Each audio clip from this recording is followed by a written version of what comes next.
जय हिंद दोस्तों। एग्जाम की पॉइंट में एक बार फिर से आप सभी का स्वागत है। दोस्तों आज के इस वीडियो में हम भारतीय संविधान से रिलेटिव जो नीति निर्देशक तत्व हैं, जो राज्य के नीति निर्देशक तत्व हैं, भाग 4 से संबंधित जितने भी इम्पोर्टेंट एमसीक्यू होंगे उनको डिस्कस करेंगे। यहाँ पे हम भाग 4 के राज्य के नीति निर्देशक तत्व जो हमारे आर्टिकल 36 से 51 में रखे गए हैं और एग्जाम के पॉइंट ऑफ व्यू से बहुत ज़्यादा इंपॉर्टेंट है, उनके क्वेश्चनों को डिस्कस करेंगे। अगर आप चैनल पर पहली बार आए हो, आपने अभी तक सब्सक्राइब नहीं किया है तो प्लीज़ सब्सक्राइब कीजिए। देखते हैं दोस्तों आज का पहला क्वेश्चन। दोस्तों आज का पहला क्वेश्चन है, भारतीय संविधान में राज्य के नीति निर्देशक तत्व ग्रहण किए गए हैं। यानी कहने का मतलब है कि जो भारतीय संविधान में राज्य के नीति निर्देशक तत्व कहाँ से ग्रहण किए गए हैं। तो दोस्तों याद रखना, जो भारतीय संविधान में राज्य के नीति निर्देशक तत्व हैं वो आयरलैंड के संविधान से ग्रहण किए गए। कहाँ से?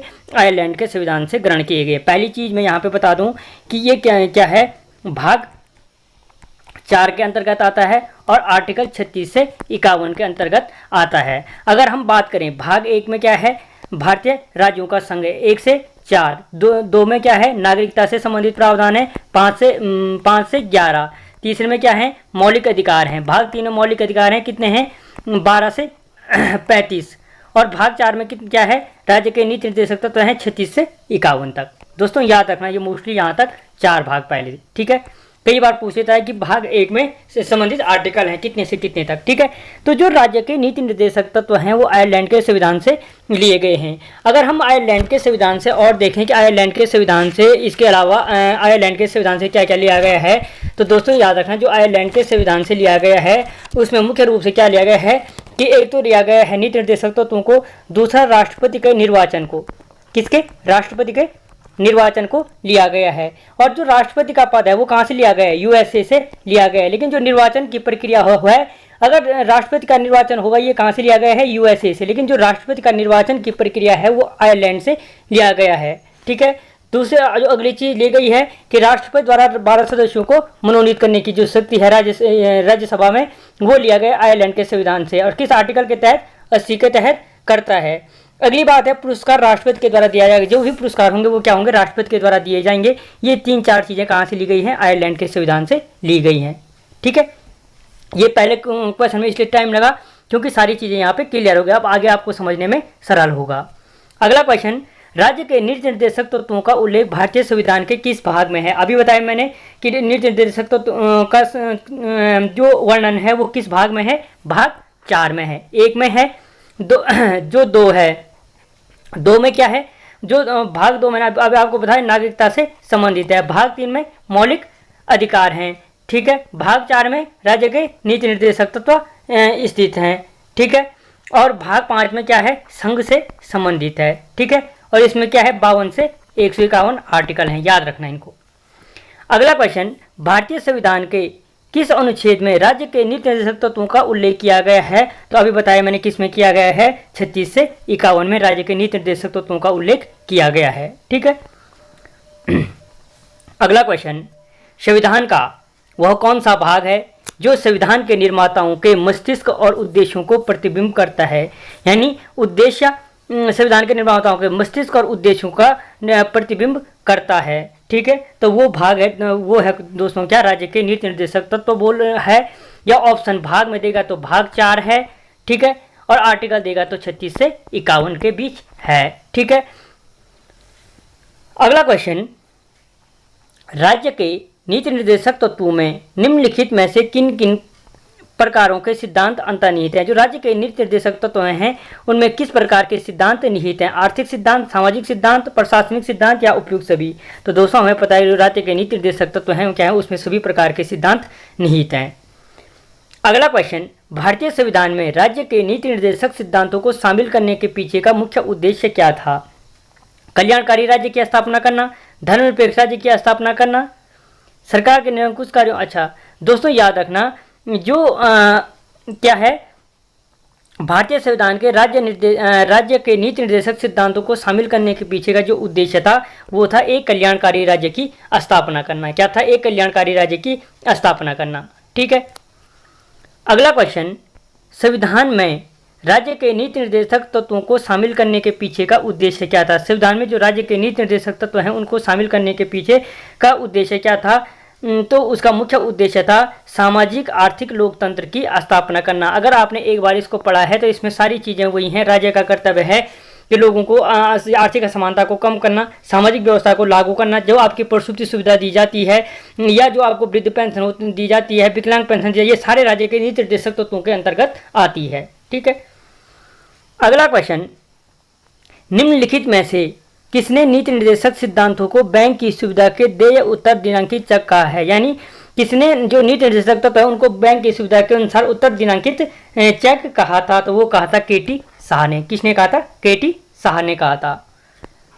अगला क्वेश्चन, किस संवैधानिक संशोधन अधिनियम ने राज्य के नीति निर्देशक तत्वों को मौलिक अधिकारों की अपेक्षा अधिक प्रभावशाली बनाया है। ठीक है, किस संशोधन ने अधिक प्रभावशाली बनाया है? तो दोस्तों याद रखना, 42वां संविधान संशोधन 1976 ने क्या किया है, नीति निर्देशक सिद्धांतों को मौलिक अधिकार की अपेक्षा अधिक प्रभावशाली बनाया है। ठीक है, अगला क्वेश्चन, भारतीय संविधान का वो कौन सा अंग समाजवादी व्यवस्था स्थापित करने की प्रेरणा देता है। ठीक है, तो मैंने अभी बताया समाजवादी व्यवस्था हो, आर्थिक समानता हो, ठीक है, समाज में संतुलन पैदा हो, ये सारे के सारे राज्य के नीति निर्देशक तत्वों से संबंधित हैं। ठीक है, मूल अधिकार हैं, जो मौलिक अधिकार हैं, ठीक है, भाग 3 में हैं और ये क्या क्या क्या करते हैं, हमारे अधिकारों को बताते हैं। इसमें तुमने देखा होगा स्वतंत्रता समानता का अधिकार, ठीक है, ये अलग अलग अधिकार हैं। मूल कर्तव्य हैं, जो मौलिक कर्तव्य हैं या मूल कर्तव्य हैं वो क्या 11 मूल कर्तव्य हैं, किसमें है, भाग 4A में है। नागरिकता भाग 2 से संबंधित है और नीति निर्देशक तो भाग 4 में मैं ऑलरेडी आपको बता चुका हूँ इसके बारे में। ठीक है, अगला क्वेश्चन, संविधान में कल्याणकारी राज्य का आदेश दिया जाता है। जो संविधान में कल्याणकारी राज्य का आदेश है वो किस में दिया जाता है, वो दिया जाता है नीति निर्देशक तत्वों में दिया जाता है। ठीक है, अगला क्वेश्चन, नीति निर्देशक सिद्धांत है।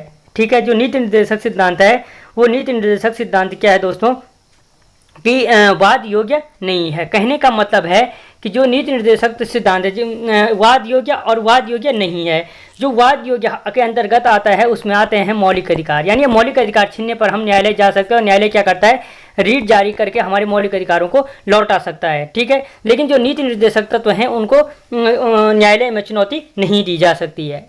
ठीक है, अगला क्वेश्चन, नीति निर्देशक तत्वों का क्रियान्वयन निम्नलिखित में से किस पर निर्भर करता है। जो नीति निर्देशक तत्वों का क्रियान्वयन है वो किस पर निर्भर करता है, तो दोस्तों याद रखना वो निर्भर करता है किसके, सरकार के पास उपलब्ध संसाधनों पर। क्योंकि जो नीति निर्देशक तत्व हैं तो क्या है कि उसमें दे रखा है आर्टिकल 41 के अंतर्गत है कि राज्य को अपनी आर्थिक सामर्थ्य के अनुसार शिक्षा, बुढ़ापा, कार्य आदि में सहायता प्रदान करना। ठीक है, इसी के अंतर्गत काम का अधिकार आता है 41 में। तो सरकार के पास उपलब्ध संसाधनों के आधार पर क्या करता है, निर्भर करता है।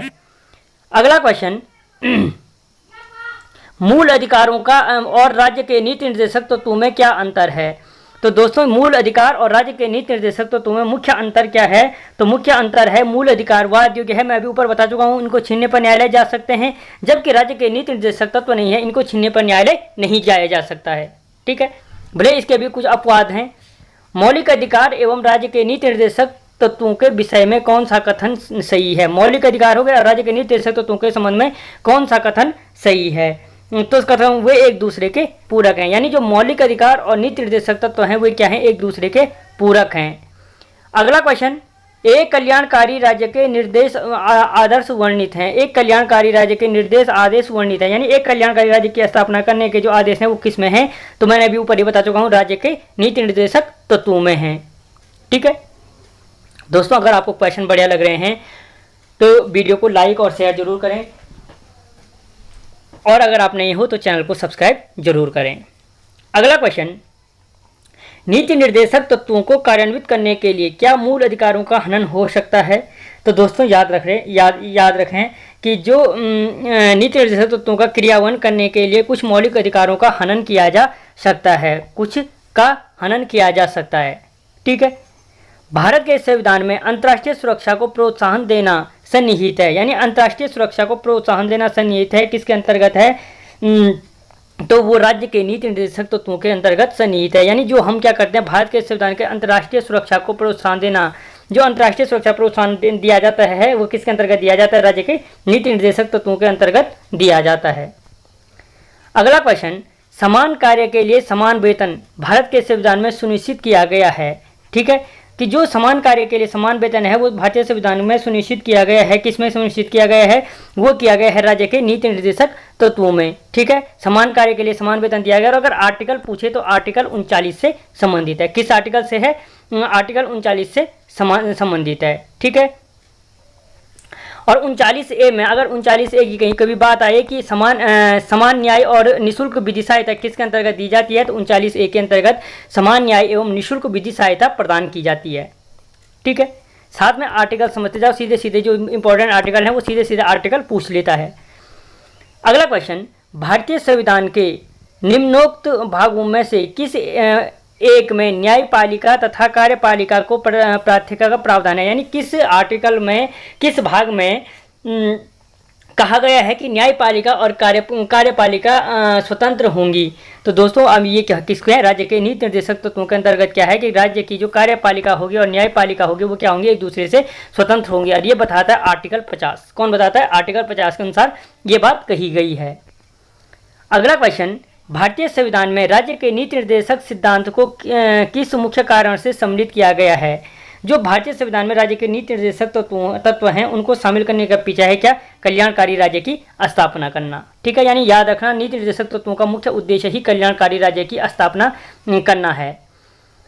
अगला क्वेश्चन, मूलभूत सुविधा में कौन से भाग में राज्य लोक कल्याण की संकल्पना सम्मिलित की गई है? ठीक है, मूलभूत संविधान में कौन से भाग में राज्य लोक कल्याण, फिर वही चीज आगे राज्य जहां जहां पर राज्य लोक कल्याण होगा राज्य के नीति निर्देशक तत्व तो उसका उत्तर होगा। ठीक है, अगला क्वेश्चन, संविधान का कौन सा अंश भारत के नागरिकों को आर्थिक न्याय प्रदान करने का संकेत प्रदान करता है? तो वो है राज्य के नीति निर्देशक तत्व। तो क्या करते हैं? आर्थिक न्याय प्रदान करने का संकेत प्रदान करते हैं। अगला क्वेश्चन, निम्नलिखित में से कौन सा राज्य नीति निर्देशक सिद्धांत नहीं है? निम्नलिखित में से कौन सा राज्य नीति निर्देशक सिद्धांत नहीं है? ठीक है, तो राज्य का जो नीति निर्देशक सिद्धांत नहीं है वो क्या है? निजी संपत्ति की समाप्ति, यानी निजी संपत्ति की समाप्ति यहाँ, क्योंकि हमें पता अंतर्राष्ट्रीय शांति को प्रोत्साहन देता है। सही बात है, 14 वर्ष के बच्चों को निःशुल्क और अनिवार्य शिक्षा प्रदान करता है, हमें पता है। ठीक है, गोवध निषेध करता है, ये सही है। ठीक है, तो निजी संपत्ति की समाप्ति का उद्देश्य देता है।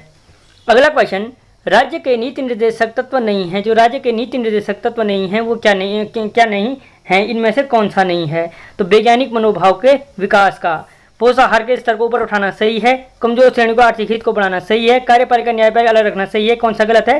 तत्व नहीं है। वैज्ञानिक मनोभाव का विकास करने की यहाँ पे कोई भी वर्णन नहीं मिलता है। ठीक है, जो वैज्ञानिक मनोभाव का विकास करने का वर्णन मिलता है वो किस में मिलता है? हमारे मौलिक कर्तव्यों में मिलता है, जो भाग 4A के 51A में वर्णित है। ठीक है, अगला क्वेश्चन, राज्य के नीति निर्देशक तत्व में क्या शामिल है जो मूल अधिकार में नहीं है? ठीक है, राज्य के नीति निर्देशक तत्व में ऐसी क्या चीज, कौन सी बात शामिल है जो मूल अधिकार में नहीं है? ठीक है, तो दोस्तों याद रखना, जो राज्य के नीति निर्देशक तत्वों में है और मौलिक अधिकारों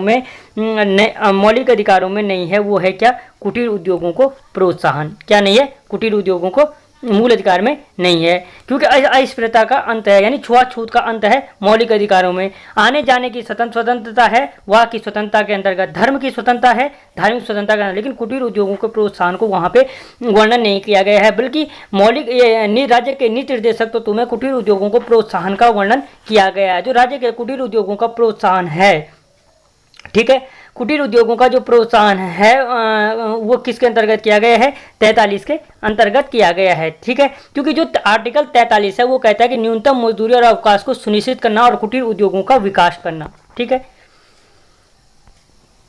अगला क्वेश्चन, किसी नीति निर्देशक सिद्धांत को प्राय, अभी क्या लिखा गया है,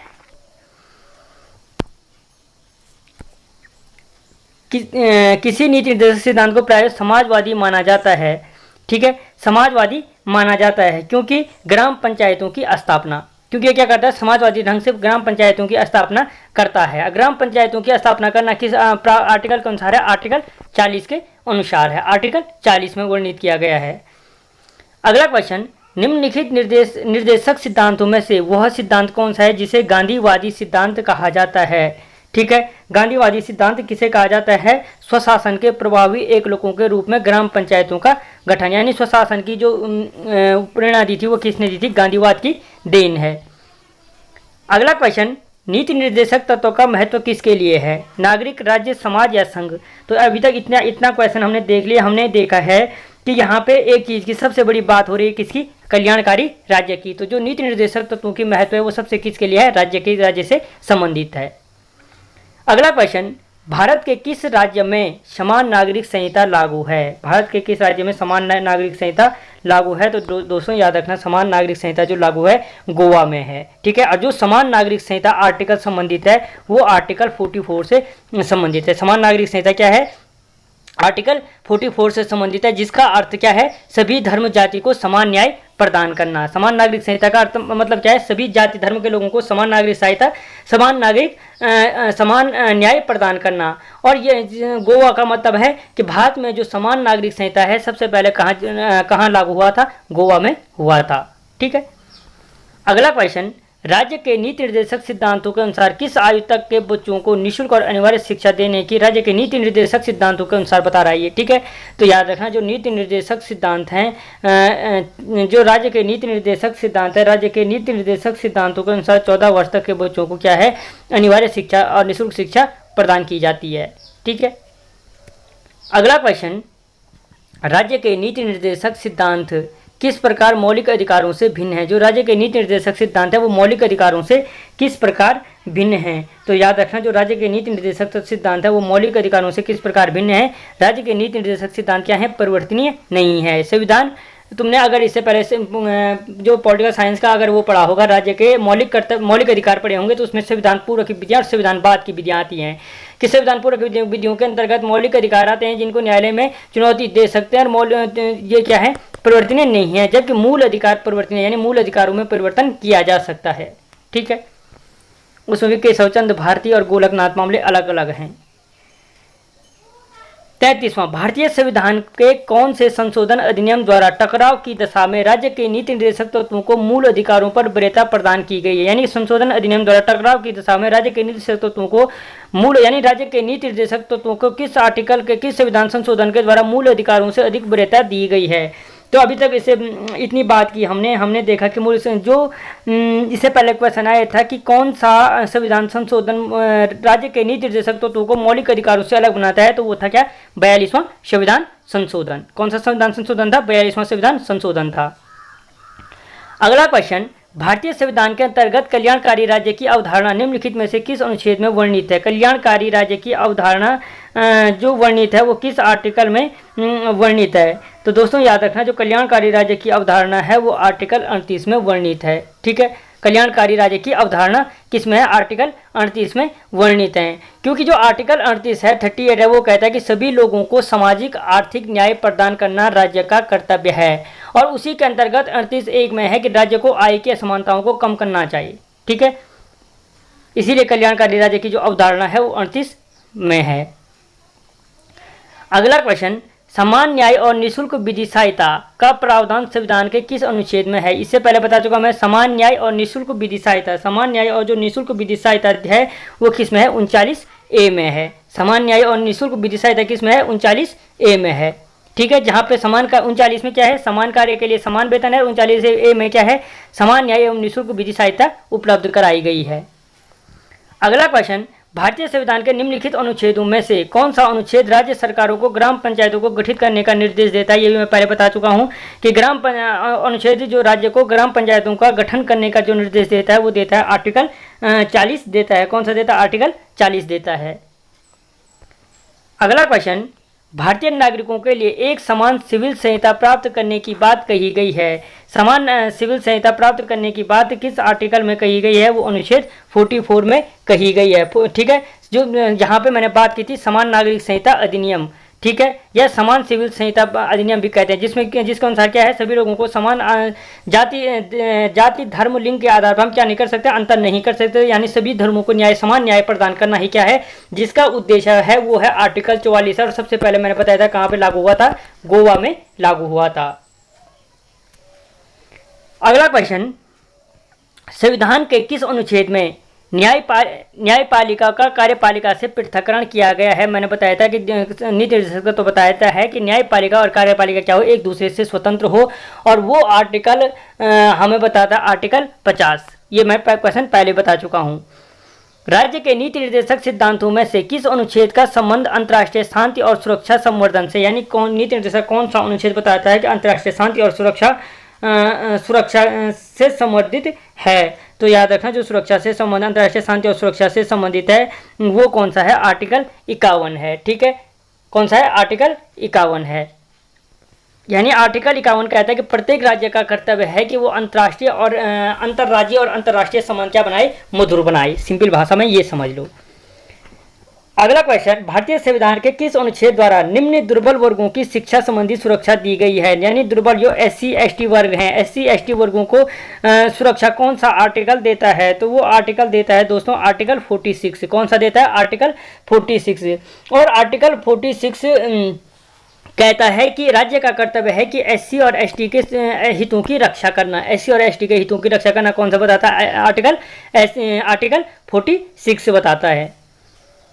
अगला क्वेश्चन, काम करने के अधिकार को राज्य के नीति निर्देशक सिद्धांतों में निम्नलिखित में से किस अनुच्छेद के अंतर्गत रखा गया है। जो काम करने का अधिकार है राज्य के नीति निर्देशक सिद्धांतों में निम्नलिखित में से किस अनुच्छेद के अंतर्गत रखा गया है। तो जो राज्य के काम करने का अधिकार है वो किसके अंतर्गत रखा गया है, वो रखा गया आर्टिकल 41 के अंतर्गत रखा गया। आर्टिकल 41 के अंतर्गत काम करने का अधिकार रखा गया है, और इसी के अंतर्गत रखा गया है कि राज्य का कर्तव्य है कि अपनी सामर्थ्य के अनुसार शिक्षा, बुढ़ापा, कार्य करने का अवसर प्रदान करे। अगला क्वेश्चन, और यहाँ पे कूट दिए गए हैं, इनको सही मिलाना है। तो इससे पहले मैं बता चुका हूँ, पहली चीज़ यहीं पे देख लो, आर्टिकल 40 दे रखा है इसने। आर्टिकल 40 की अगर हम बात करें, आर्टिकल 40 क्या कहता है, ग्राम पंचायत के गठन से संबंधित है। आर्टिकल 40 क्या है, ग्राम पंचायत के गठन से संबंधित है। ठीक है, आर्टिकल 41 बोला मैंने, अभी बताया मैंने ऊपर में, आर्टिकल 41 जो है काम करने का अधिकार देता है, जिसमें क्या है कि राज्य को अपनी आर्थिक सामर्थ्य के अनुसार क्या करे, वृद्ध पेंशन, विकलांग पेंशन या अन्य सुविधा उपलब्ध कराए। आर्टिकल 44 इससे पहले मैं 2-3 बार क्वेश्चन आ गए। समान नागरिक संहिता अधिनियम जो सबसे पहले कहाँ हुआ था, गोवा में लागू हुआ था। और अनुच्छेद 48, जो अनुच्छेद 48 है वो कहता है कि कृषि, पशुपालन एवं वैज्ञानिक उपकरणों का प्रयोग करना, कृषि एवं पशुपालन का गठन करना किस में है, आर्टिकल 48 में, यानी ऑप्शन ए सही हो गए। ठीक है, अगला क्वेश्चन, निम्नलिखित में से कौन सा या से राज्य के निर्देशक तत्वों में शामिल है या हैं। ठीक है, तो दोस्तों याद रखना, जो राज्य के नीति निर्देशक तत्वों में शामिल हैं या हैं, केवल मानव के दुर्व्यवहार को बाल श्रम प्रतिषेध, ये बाल श्रम प्रतिषेध यहाँ पे नहीं है, वो किस में है, हमारे मौलिक अधिकारों में है। तो यहाँ पे मादक पेय और स्वास्थ्य के लिए हानिकारक औषधीय प्रयोजन से भिन्न प्रतिषेध, इसका मतलब है इसका कहने का मतलब है कि पोषाहार के जीवन स्तर को सुधारना। यानी कोई भी कंपनी का कोई भी फूड अगर क्या है स्वास्थ्य के लिए हानिकारक है तो राज्य का कर्तव्य है उसको बैन करने का। ठीक है, और ये आर्टिकल 47 के अंतर्गत है। ठीक है दोस्तों, अगर आप कहोगे तो सारे आर्टिकल याद करने की ट्रिक बता दूंगा, आपको सीरीज वाइज याद हो जाएंगे। अगला क्वेश्चन, निम्नलिखित में से कौन सा एक राज्य के नीति निर्देशक तत्वों का उद्देश्य नहीं है। ठीक है, राज्य के नीति निर्देशक तत्वों का कल्याणकारी राज्य की स्थापना करना बिल्कुल है, इतनी देर से पढ़ रहे हैं। सामाजिक आर्थिक कल्याण सुनिश्चित करना बिल्कुल राज्य का कर्तव्य है।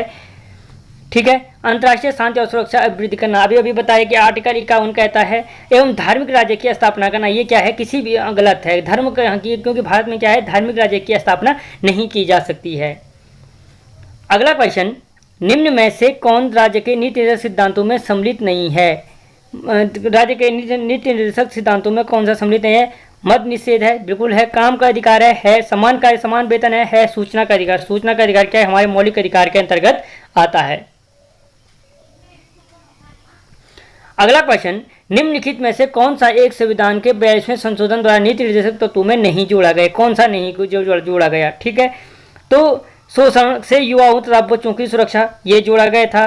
समान न्यायता, निःशुल्क कानूनी सलाह, ये बिल्कुल जोड़ा गया था। ठीक है, सभी नागरिकों के लिए समान आचार संहिता निस्संदेह तत्वों में नहीं जोड़ा गया। उद्योगों के प्रबंधन श्रमिकों की भागीदारी, ये भी जोड़ा गया था। सभी नागरिकों के लिए समान आचार संहिता नहीं जोड़ा गया था। ठीक है, अगला क्वेश्चन, भारत के कल्याणकारी राज्य होने का विचार पाया है। जो भारत के कल्याणकारी राज्य संविधान की प्रस्तावना नीति निर्देश जो भारत के कल्याणकारी राज्य का विचार पाया जाता है वो दो ए और सी दोनों में, एक तो प्रस्तावना में पाया जाता है, ठीक है, जिसे संविधान की आत्मा भी कहा जाता है, और नीति निर्देशक सिद्धांतों में भी पाया जाता है, ठीक है। अगला क्वेश्चन, भारतीय संविधान में प्रतिष्ठापित राज्य के नीति निर्देशक सिद्धांतों के अंतर्गत निम्नलिखित प्रावधानों पर विचार कीजिए, ठीक है।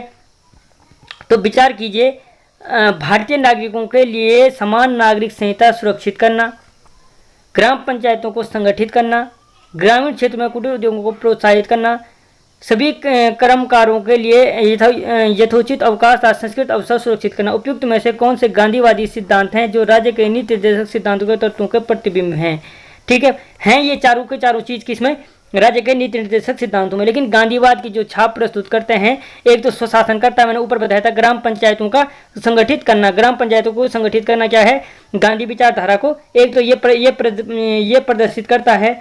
और अगर हम दूसरे की बात करें तो ग्रामीण क्षेत्रों में कुटीर उद्योगों को प्रोत्साहित करना, क्योंकि गांधी जी ग्रामीण क्षेत्रों के विकास की तरफ उनका विशेष ध्यान था। तो जो ये ग्राम पंचायत, यानी जहाँ पर अगर तुम्हें पूछा जाता है कि गांधीवादी छवि नीति निर्देशक तो मुख्य किस में है, तो जहाँ पर ग्रामीण विकास या ग्राम से संबंधित कोई भी बात आएगी वो राज्य के क्या होगा, गांधीवादी विचारधारा से संबंधित होगा, ठीक है।